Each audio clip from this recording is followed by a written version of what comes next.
خشک کھانسی کے لیے یہ ایک بہترین قسم کی ٹافی ہے۔ گلے کی خراش کے لیے یہ بہت زبردست چیز ہے۔ گڑ کے ایک دو فوائد نہیں ہیں، اس کے درجنوں کے حساب سے فوائد ہیں۔ یہ اللہ تبارک و تعالیٰ کی بہت بڑی نعمت ہے۔ گلے کی خراش کے لیے یہ بہت زبردست چیز ہے۔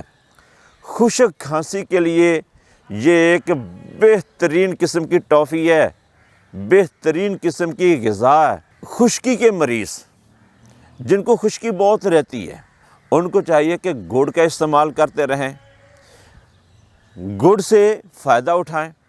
پیشاب کی جلن جن کو ہوتی رہتی ہے، ان کو چاہیے کہ گڑ والے چاول استعمال کریں۔